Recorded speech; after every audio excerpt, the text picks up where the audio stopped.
은은 기본적인 속성이 금이 오를 때 날아가는 속도가 훨씬 빠릅니다. 반대로 조심해야 될 거는 금 가격이 떨어질 때는 은 가격은 더 빨리 떨어지니까 이걸 투자자들이 잘 이제 판단하셔야 되는데, 그러니까 시중에 지금 은이 거의 고갈 상태예요. 그러니까 상황이 생각보다는 지금 급박하게 돌아가는 거죠. 지금보다 은값이 10배, 100배 됐다고 해서 이걸 안 살 수가 없어. 이 사람들은 네. 공정을 돌려야 되기 때문에.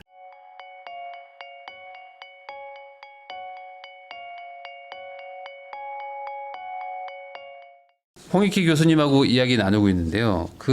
좀 전에 중앙은행들이 이제 금을 모으고 있고, 그게 이제 국채를 안 사는 대신에 그 돈으로 금을 모으는 거라면은 사실상 가장 큰 손이잖아요. 글로벌 제일 큰 손들이 지금 금을 모으고 있는데, 이 흐름을 개인들이 그냥 같이 따라가면 되는 거 아닌가라는 생각도 좀 들기도 하고, 이 금 시장 요즘 이렇게 난리나 있는데 이걸 어떻게 해석을 해야 되는지. 금이 난리 난 이유는, 과거에는 금값이 오른다는 건 달러의 불신을 의미한다라고 그래서 온수당 한 2,000달러만 되면은 미국 정부가 선물 시장에 개입해서 어떻게든지 금값을 때려 눌렀습니다. 그러니까는 시장의 수요와 공급에 의해서 가격이 결정되는 게 아니고 인위적인 개입에 의해서 억눌린 가격이 그동안의 가격이었는데, 네. 이제 이게 본물이 터지기 시작했어요. 무슨 얘기냐면 중앙은행만 금을 사들이는 게 아니고 브릭스 국가들이 엄청나게 금을 지금 수입하고 있습니다. 지금 이 화면에 보이는 그래프가 뭐를 의미하냐면, 글로벌 금융위기 이후 10년간 브릭스 4개국이 수입한 금의 양이 29,000톤이에요. 29,000톤이 이제 어느 정도 큰 물량인지 감이 안 왔을 텐데, 이거를 쉽게 설명하면 최근 들어와서 이게 금 생산량이 채굴 기술의 발전으로 엄청나게 늘어나고 있는데, 2022년에 총 생산량이 3,100톤입니다. 네. 3,100톤을 10년이라고 해도 31,000톤이야. 그런데 그중에 29,000톤을 브릭스가 수입했다는 건 생산량의 거의 대부분을 지금 브릭스가 수입을 하고 있어요. 그러니까 이런 식으로 엄청나게 한쪽에서 수입을 하기 때문에 그간 금이나 은은 미국의 선물시장과 런던의 현물시장 둘이서 한 편 먹고 이렇게 하면 얼마든지 가격을 자기들이 주도할 수 있어요. 네. 너무 올랐다 싶으면 공매도나 증거금을 인상시켜가지고 꽉꽉 눌러놨었는데, 이제는 그런 짓을 하지 못하게 된 가장 큰 이유는 시중의 재고가 부족했다라는 거를 감지한 일반 투자자들조차 선물 마감일이 되면 이제는 현물을 요구합니다.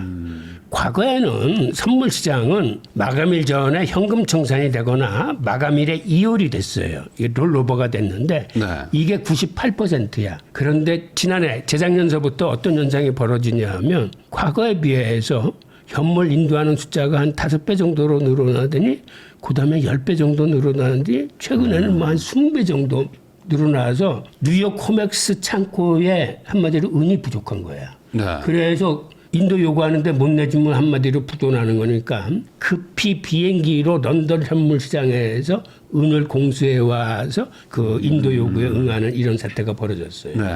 그런데 어떤 사태가 또 벌어졌냐면, 지난 10월 17일 날 인도에서 힌두교 축제를 앞두고 일반인들이 찾는데, 그러지 않아도 인도는 은 현물 프리미엄이 다른 나라에 비해서 한 10% 더 붙어 있는 나라예요. 그런데 시중에 은이 고갈돼서 바닥이 난 거예요. 그런데 동시에 그날 런던 현물 시장에서도 은이 바닥이 났어요. 그게 금요일 날이었는데, 그러다 보니까 급하게 런던이 중국과 그 뉴욕 코맥스 창고에서 비행기로 은을 한 1,000톤 정도 빌려왔어. 대여를 해서 일단 월요일 날 막았어. 막았음에도 불구하고 그 사실이 알려져가지고 은 가격이 한 13% 그때 급락을 했습니다. 그 이튿날에는 금 가격도, 금은 더 많이 빠져서 한 18% 정도 급락을 했어. 이건 무슨 얘기냐면, 종이은 논란이 이게 사실이었구나라는 게 투자자들의 그 논쟁거리가 된 거예요. 그들은 ETF나 뭐 선물이나 파생 쪽에서 계약을 많이 맺었는데, 현물을 그만큼 갖고 있고 맺은 게 아니라 현물의 양은 조금인데 이 계약, 즉 종이 계약서로 한 것들이 엄청 많다라는 게 이제 논쟁거리가 다시 수면 위로 떠오르면서, 그런 상황 속에서 지금 특히 특히 은시장 같은 경우는 실물 재고가 거의 바닥 상태입니다. 네. 그래서 금이 뛸 적에 은은 지금 날아다니는. 그러니까 결국에 이제 선물도 현물을 기반으로 해가지고 거래를 하고 나중에 현물을 받겠다는 보증서인데 98%가 다 이제 선물로만 거래를 하니까 사실상 이제 더 많이 발행을 한 거겠죠. 근데 이제 막상 이제 현물 찾으니까 없으면 이제 부도나는 상황이 이제 전 세계적으로 이제 밝혀져서 예, 맞아요. 그러면 현물을 모아야겠다. 맞아요. 오히려 더 이제 소위 말하는 이제 역뱅크런처럼 막 이제 현금을 막 갖듯이 이렇게 하니까 더 튀는 거네요. 근데 이게 많이 올랐잖아요. 그래도 이제 시작인가요? 맞아요. 그러니까 이렇게 이해를 하시면 돼요. 금이나 은이나 인위적인 개입이 강했어요. 미국 정부만 개입한 게 아니라 특히 은은 JP모건이나 그 매집 기관들이 달라들면서 이걸 매집을 하면서 스푸핑이라 불리우는 불법적인 수단으로 가격을 짓눌러 놓은 싼 상태에서 그들이 은을 매집했거든요. 네. 그런데 이제는 현물 인도유가 많아졌기 때문에 그 짓을 못하게 된 거예요. 그러니까 이제 비로소 시장의 수요와 공급에 의해서 가격이 결정되기 시작했습니다. 과거에는 미국 정부의 규제와 이러한 매집 기관들의 장난질로 해서 터무니없는 가격에 형성됐던 가격이 이제 비로소 수요 공급에 의한 시장 가격이 조성되기 시작한 거예요. 네. 이제 비로소. 이게 몇 년 전에도 이런 얘기 있었거든요. 금이랑 은이 너무 많이 눌려 있고 이제 말씀하신 대로 종이금, 종이은이 지금 시장을 지배하지만 이제 분명히 밝혀질 것이다. 뭐 이러면 뭐 정말 뭐 10배 간다. 뭐 이런 얘기가 있었는데 안 올라가다가 최근에 이제 그게 사실이었구나 하면서 지금 이렇게 가고 있는 상황인데 금 많이 올랐잖아요. 그러다 보니까 지금 금을 사야 되나라는 걱정들 하시는 분들이 또 은을 또 보면은 오르긴 올랐지만 그래도 금 대비는 좀 싼 것 같고 이런 고민들도 하고 계실 것 같은데 교수님은 은을 오히려 좀 추천을 하신다고요? 네, 저는 은을 추천한 이유는 은은 기본적인 속성이 금이 오를 때 날아가는 속도가 훨씬 빠릅니다. 반대로 조심해야 될 거는 금 가격이 떨어질 때는 은 가격은 더 빨리 떨어지니까 이걸 투자자들이 잘 이제 판단하셔야 되는데 그런 가장 중요한 이유는 은은 산업용 수요가 한 70% 돼요. 비중이. 금은 산업용 수요가 한 7%뿐이 안 돼. 네. 투자용이나 장식용인데 반해서 은은 산업용으로 쓰이는 수요가 70%다 보니까 그리고 그게 최근에 첨단 산업 쪽으로 줄여 쓰여요. 왜 그러냐면 세상에서 가장 전기 전도성과 열 전도성이 탁월한 게 은입니다. 우리가 싼 제품을 생산할 때는 대부분 구리를 써요.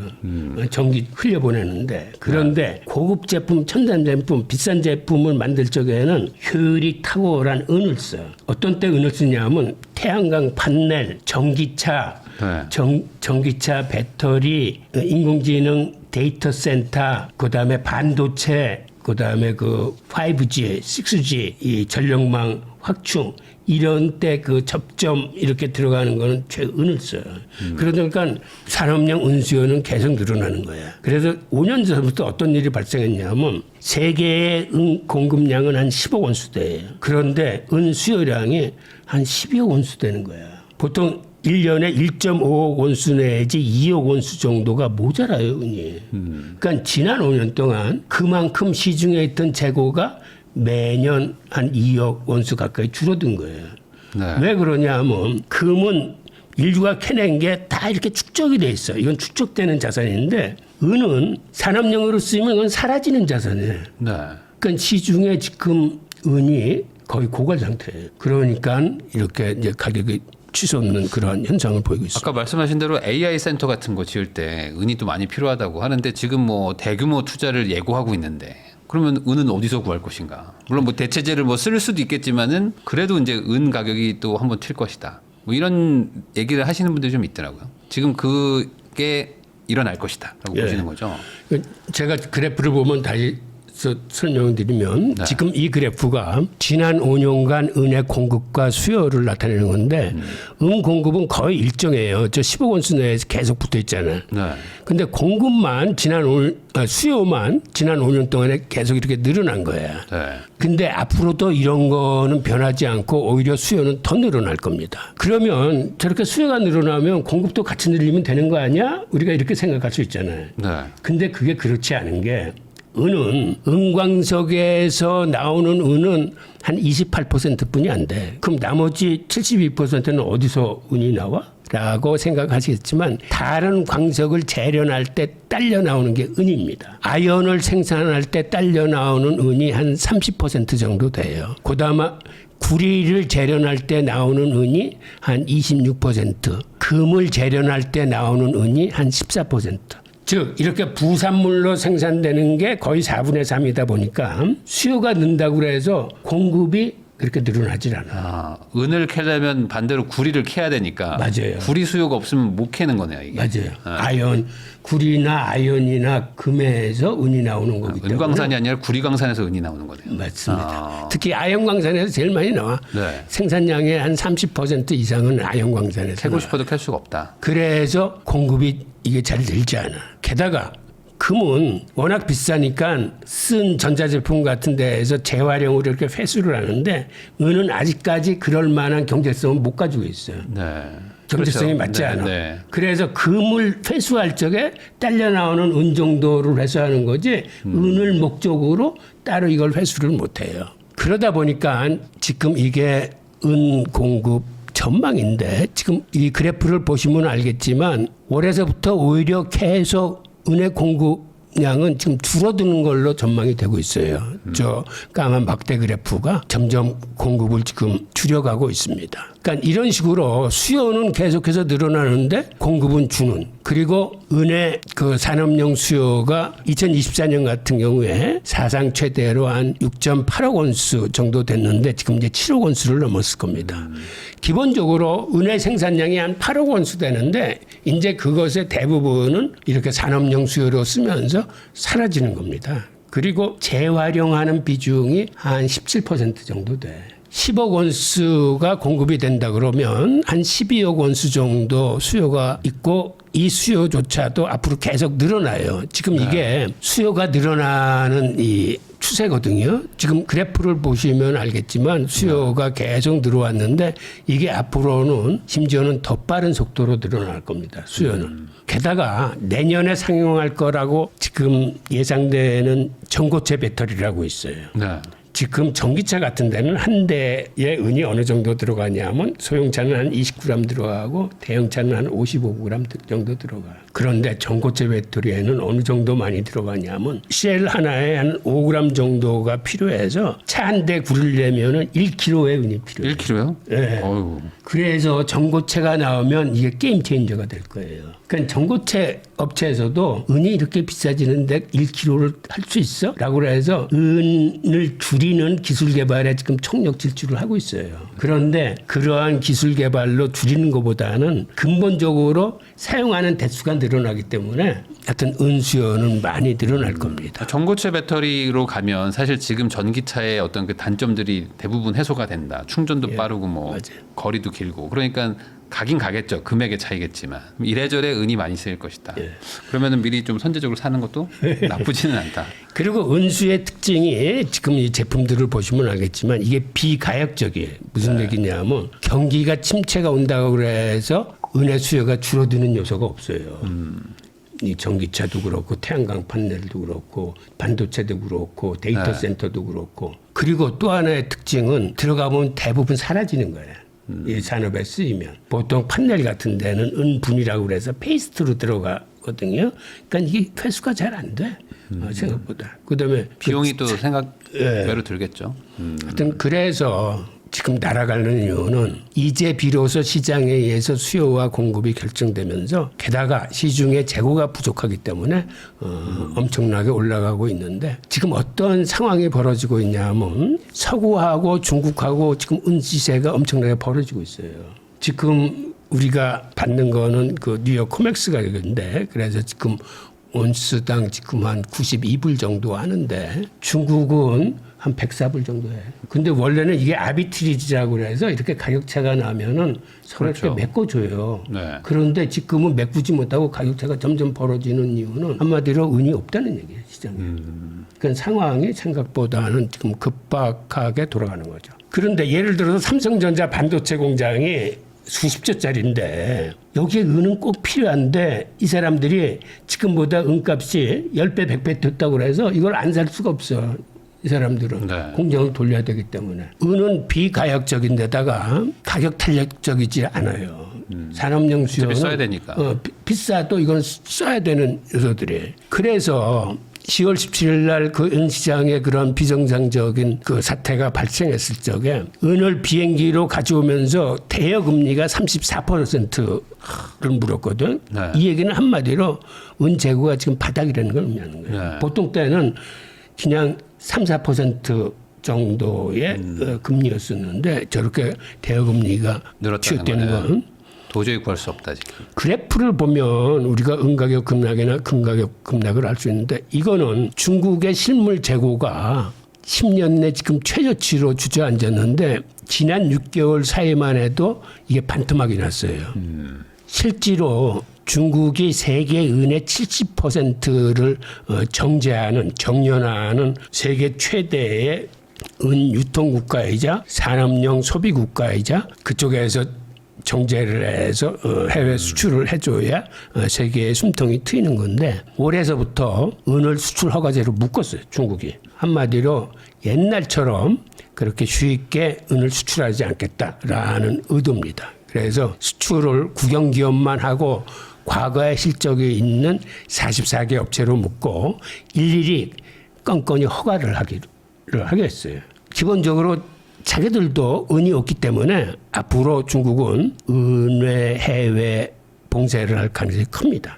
지금 저런 식으로 재고가 없으면은 자기들도 태양광 만들고 전기차 만들고 해야 되는데 지금 은이 이렇게 부족한 상태. 지금 은 가격 추이를 보면 지금 은이 이렇게 날아가고 있는데 요 10월 달에 올라가다 한번 이렇게 푹 꺾여서 내려온 적이 있죠. 저게 바로 그 재고가 부족했을 때 나타나는 현상이에요. 이게 은 가격이고 이게 지금 상하이 시세입니다. 지금 이 코맥스 시세는 이게 어저께 건데 온스당 92달러에 와 있는데 상하이 시세는 이게 101달러를 넘어섰어요. 100달러를 넘어섰어요. 지금 위에 청색선이 상하이 시세고 밑에 회색선이 코맥스 시세예요. 네. 뉴욕 시세인데 지금 그래프 보면 아시겠지만 차이가 많이 나네. 상하이 시세를 근거로 코맥스의 선물 시세가 쫓아가는 모습을 보여요. 그러니까 한마디로 오히려 상하이 시세를 알면은 내일의 그 코맥스 시세를 유추하기가 쉬운 거죠.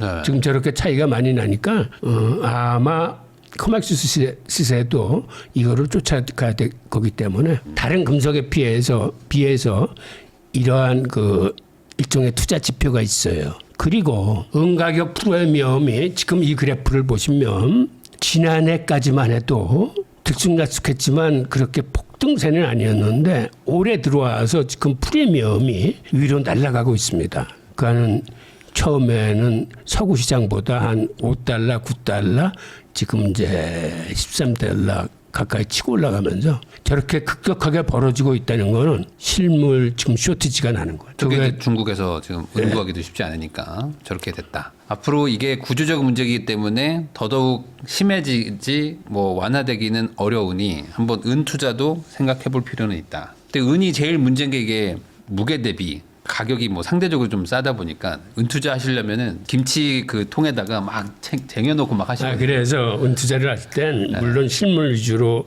하시는 게 바람직한데 실물로만 할 수는 없고 70% 정도는 실물하고 30% 정도는 사실은 종이은으로 할 수뿐이 없어요. ETF나 실버 뱅킹이나 이런 걸로 해서 이거는 기동성 있게 빨리빨리 대응이 되는데 실물은 그렇죠.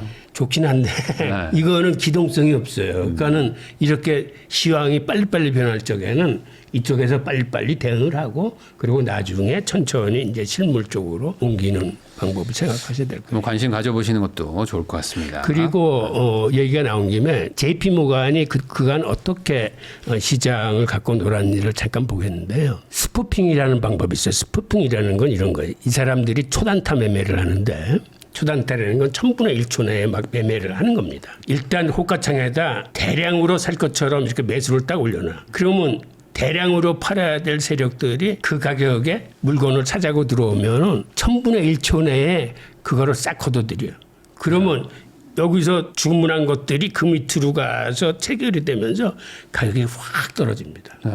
이런 식으로 가격을 확 낮춰버리는 거예요. 이런 거는 사실은 불법적인 건데 결국은 이게 미 법무부나 CFTC에 걸려가지고 3차례나 기소를 당했어요. 검찰로. 그리고 지난 2020년에는 9억 2천만 달러의 벌금을 내고 거기에 가담한 사람들은 형사 유죄 판정을 받았습니다. 그러니까 이런 식으로 자그마치 공소장에는 8년 동안 시세 조작을 했다는데 그보다 더 했어요. 은 가격이 그렇게 사상 최저치를 갖고 있었던 건 이 사람들이 장난하기 때문인데 그들이 얼마나 싼 가격에 은을 모아들였냐 하면 채굴 원가보다 한 1, 2달러 정도 살짝 위 가격에 은을 그동안 굉장히 매집을 했어요. 그냥 원가에 산 거네요. 네, 그냥 그러니까 얼마나 은 가격을 억눌렀겠어요.